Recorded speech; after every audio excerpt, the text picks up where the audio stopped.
میں چلا ہوں مرکزی جمعیت اہل حدیث کے رہنما مولانا خالد ابو جابر خطیب اہل حدیث جو آج اس پنڈال کے اندر ایک عظیم قافلے کے ساتھ شرکت فرمائے ہیں، میں انہیں دعوت دیتا ہوں کہ آئیں اور اپنے خیالات کا اظہار فرمائیں۔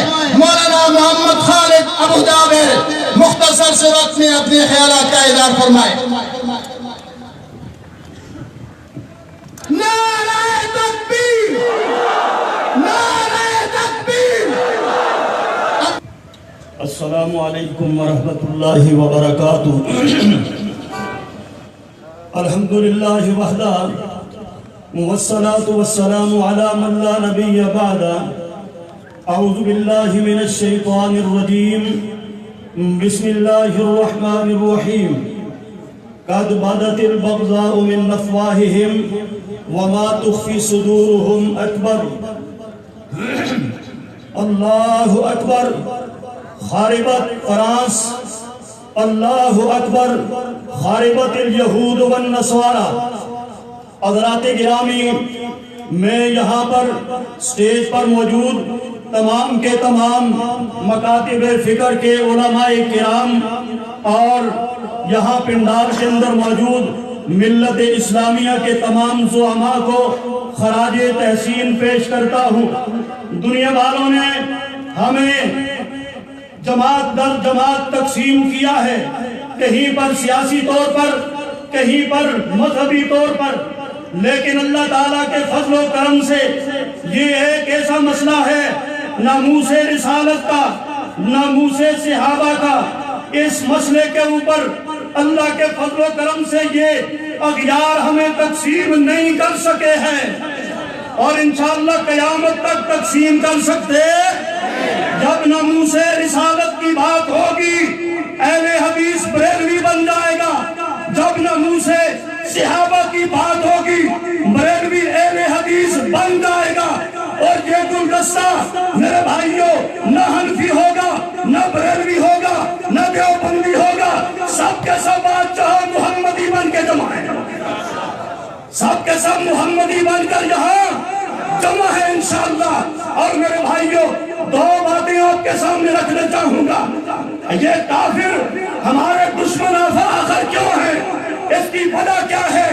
انتہائی اختصار کے ساتھ پہلی وجہ محمد کریم صلی اللہ علیہ وسلم کی ذات گرامی ہے، کیونکہ وہ جانتے ہیں کہ محمد کریم علیہ السلام جیسا پیغمبر نہ کوئی آیا ہے، نہ کوئی آئے گا۔ نبیوں کے اندر اس جیسا نبی کوئی نہیں، جرنیلوں کے اندر اس جیسا جرنل کوئی نہیں، سپاہ سالاروں کے اندر اس جیسا سپاہ سالار کوئی نہیں۔ وہ جانتے ہیں یہ نبی صادق اور امین نبی ہے، وہ جانتے ہیں یہ رؤوف اور رحیم نبی ہے، وہ جانتے ہیں اس جیسا نبی کائنات کے اندر کوئی ہستی، کوئی سپاہ سالار نہ پیدا ہوا نہ ہوگا۔ اس لیے میرے بھائیوں، یہ ہمارے دشمن بن گئے کہ یہ آپ لوگ اس کے امتی کیوں بن گئے؟ میں کہتا ہوں پیدا کیسے ہوتا؟ اللہ نے اس جیسا کسی کو بنایا ہی نہیں ہے۔ دوسری بات میرے بھائیوں، ان کی گستاخیوں کا جواب ایبٹ کے سنی نوجوانوں اور مسلمانوں کلمہ پڑھنے والوں، ان کی گستاخی کا جواب صرف جلسہ اور جلوس نہیں، بلکہ اب آقا نامدار علیہ السلام کی سنت کو چہروں پہ سجا کے دو۔ ان کی گستاخی کا جواب اپنا لباس سنت کے مطابق کر کے دو۔ ان کی گستاخی کا جواب محمد کے ساتھ محبت کر کے دو، اتباع کے ساتھ، اطاعت کے ساتھ۔ میرے بھائیوں، ان کی گستاخی کا جواب دیں گے انشاءاللہ، اطاعت کے ساتھ دیں گے، اتباع کے ساتھ دیں گے، محبت کے ساتھ دیں گے، انشاءاللہ دیں گے۔ دوسری دشمنی کی وجہ وہ قرآن مجید ہے کہ اللہ پاک نے آپ کا قرآن مجید جیسی عظیم الشان کتاب سے روزہ ہے۔ وہ جانتے ہیں اس کتاب جیسی دنیا میں کتاب کوئی نہیں، یہ مکمل انسانیت کے لیے زندگی گزارنے کا ایک اصول دیا اللہ پاک نے۔ وہ جانتے ہیں کہ یہ کتاب روز اول سے یہود و نصارہ ہی نہیں، دنیا کفر کو تین چیلنج دے چکی ہے۔